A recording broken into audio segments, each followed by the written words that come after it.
The day I realized they weren't protecting us. They were watching me. I still remember the exact moment my stomach dropped. It was a quiet Tuesday evening in our supposedly peaceful suburban neighborhood, the kind the Homeowners Association proudly advertised as secure, family-friendly, and private. 2 weeks earlier, the HOA president stood in front of everyone at the community clubhouse and announced they were installing new security. Cameras for our safety. Crime had slightly increased in nearby areas, and she claimed this was a proactive step. People clapped. Some even thanked her. I didn't think much of it at the time, until that evening, when I was watering the plants in my backyard and noticed something strange. A small black dome camera had been mounted on the light pole directly behind my fence. At first, I assumed it was pointed toward the street, but when I shifted my position, I realized the lens followed the angle of my backyard. My patio, my back door, even my bedroom window upstairs. My heart started racing. I stepped left. The lens angle matched. I stepped right. Same thing. This wasn't covering the road. It was covering me. I went inside and pulled up the HOA's community map they had emailed us. According to their diagram, the cameras were supposed to face entry points and common areas. My backyard wasn't a common area. It wasn't even visible from the street unless you leaned over the fence. That's when a cold thought hit me. If this camera was positioned like that intentionally, how long had they been watching? And who exactly had access to the footage? I grabbed my phone and zoomed in on the pole from my upstairs window. There it was, wired directly into a junction box that hadn't been there last month. This wasn't temporary. This wasn't accidental. It was installed with purpose. I felt exposed in my own home, the place I paid for, the place I worked years to afford. And suddenly, the HOA's words from that meeting echoed in my head. If you have nothing to hide, you have nothing to fear. Back then, it sounded reassuring. Now it sounded like a threat. I barely slept that night. Every time I walked past a window, I imagined someone sitting in a dark room somewhere, watching a screen, zooming in, observing when I left. When I returned, who visited me? The next morning, I decided I wasn't going to ignore it. I emailed the HOA, asking for clarification about camera placement. Their response came 3 hours later, short, cold, and unsettling. All cameras are installed in accordance with community safety guidelines. No apology, no explanation. Just a copy-paste reassurance. That's when I knew this wasn't a misunderstanding.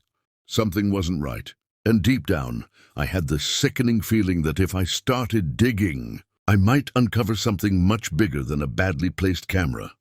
When I asked for answers, they tried to silence me. The next HOA meeting was packed, but not because of me. On the agenda, buried between landscaping updates and parking violations, was a tiny line that read, "Resident concerns regarding security infrastructure." That was it. No details, no transparency. When my turn came, I stood up, phone in hand, and calmly explained that one of the newly installed cameras appeared to be pointed directly into my backyard and bedroom window. I even showed the photos I had taken from upstairs. For a split second, the room went quiet. Then the HOA president leaned into the microphone and smiled.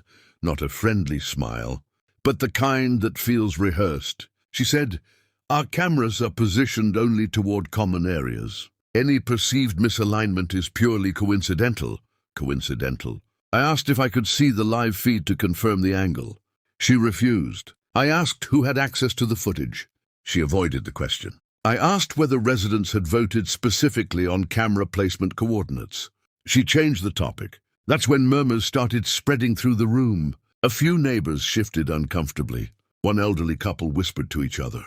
But before the tension could build, the HOA president dropped the line that changed everything. If you're uncomfortable living in a monitored community, perhaps this isn't the right neighborhood for you. It wasn't just dismissive. It was a warning, and it worked. The room went silent again. I could feel eyes on me, but no one spoke up.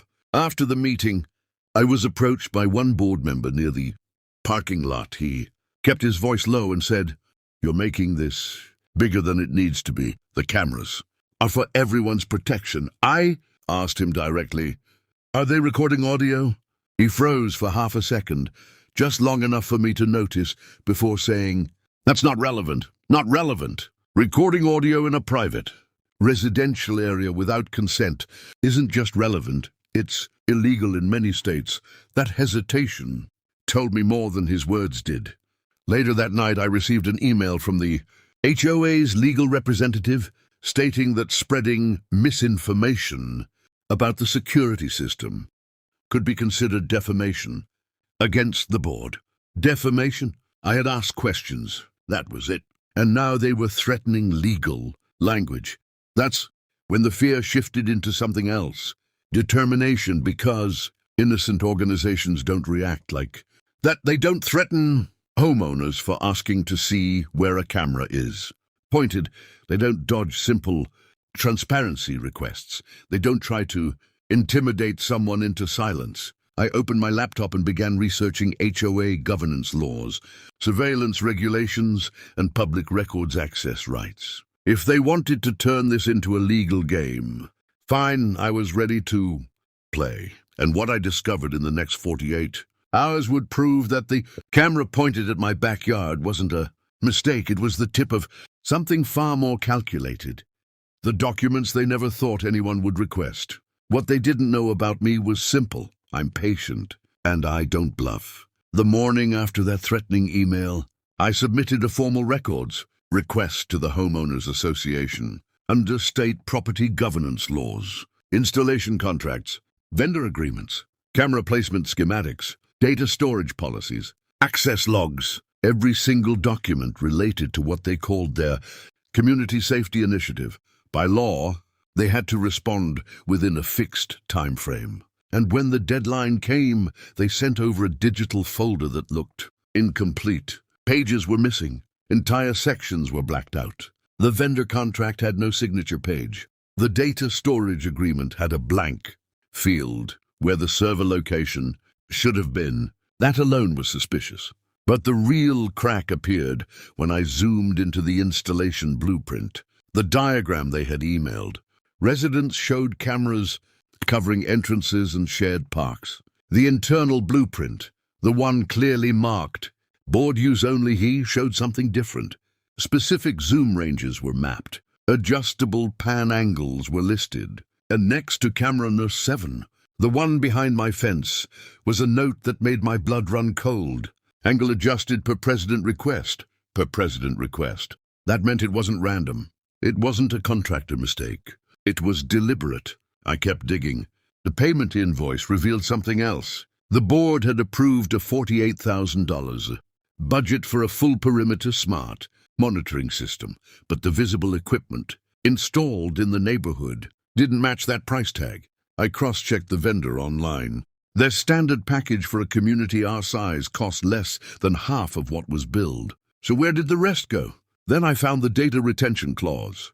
Footage was not stored locally. It was uploaded to a private remote server with administrative-level remote access. Translation: someone could log in from anywhere. And access wasn't limited to a third-party security firm. It listed 2 authorized administrator accounts, the security company, and the HOA president. Suddenly it wasn't just about privacy. It was about control, monitoring who hosted gatherings, who had guests, who came home late, who left early, patterns, habits, behavior in the wrong hands. That kind of data isn't protection, it's power. And then I noticed something even worse. The system supported audio capture capabilities. The feature box wasn't checked, but it wasn't crossed out either, meaning the hardware allowed it. Whether it was activated or not, I couldn't yet prove. But the possibility alone was enough to make this bigger than a neighborhood dispute. This was surveillance, quiet, unvoted, unregulated surveillance. And the more I reviewed those documents, the clearer it became. They never expected anyone to actually read the fine print. They assumed residents would trust the word safety and stop asking questions. They underestimated me, because now I didn't just have suspicion. I had paperwork, and paperwork doesn't get intimidated by boardroom smiles. I didn't walk into that emergency meeting alone. I walked in with proof. The email announcing the special emergency HOA session went out 2 days later. Funny how fast they can schedule a meeting when they're the ones under pressure. The subject line said it was to address community misinformation regarding security, upgrades, misinformation, that word again. But this time, I wasn't walking in with screenshots and questions. I walked in with a printed binder, contracts, blueprints, invoices, highlighted clauses and timestamps. And I wasn't alone. Sitting beside me was a quiet, sharply dressed attorney who specialized in property and privacy law. I didn't need him to speak yet. His presence alone changed the temperature in the room. The HOA president, who normally carried herself like she owned the neighborhood, looked tenser. The meeting started, with her usual polished tone about protecting families and maintaining property values. Then she opened the floor. I stood up slowly, placed the binder on the table in front of the board, and said calmly, "Let's talk about Camera R7." You could hear chairs creak. I flipped to the blueprint page and projected it onto the clubhouse screen. There it was, the internal document marked "Board Use Only." I zoomed in on the line. Angle adjusted per president request. I didn't raise my voice. I didn't accuse. I just read it out loud. The room shifted instantly. Neighbors leaned forward. Someone whispered, "Wait, what?" The president tried to interrupt, claiming the document was being taken out of context. That's when I flipped to the vendor invoice and pointed out the $48,000 budget approval, nearly double the market rate for the visible hardware. Then I showed the clause granting remote administrative access to her account. Silence, not defensive silence. Shocked silence. One board member actually turned toward her and asked, "Why do you personally have login credentials?" She stumbled through an explanation about oversight, responsibilities, but the damage was done. Then my attorney finally spoke, calm, direct. He explained that camera surveillance targeting private, residential areas without explicit homeowner consent could constitute a serious violation of privacy statutes. He mentioned potential civil liability. He mentioned statutory damages. He mentioned discovery, meaning if this went to court, every access log, every login timestamp, every recorded clip would become public record. That word, discovery, drained the color from her face. I watched it happen. The power dynamic flipped in real time. Neighbors who had been silent before started raising their hands. One asked if any cameras faced her pool. Another asked whether audio was enabled. A third demanded to know why residents were never shown the internal blueprint. The board, once unified, began turning on itself. And for the first time since this started, I wasn't the one being cornered. She was, but what happened next? I didn't expect by the end of the night. She wasn't the president anymore. What happened in the final 20 minutes of that meeting is something no one in that room will ever forget. After the questions started flying, the calm, controlled atmosphere the homeowners association relied on completely collapsed. One board member demanded an immediate internal vote. Another openly admitted he had never seen the board-use-only blueprint. That admission alone shattered the illusion that this had been a unanimous decision.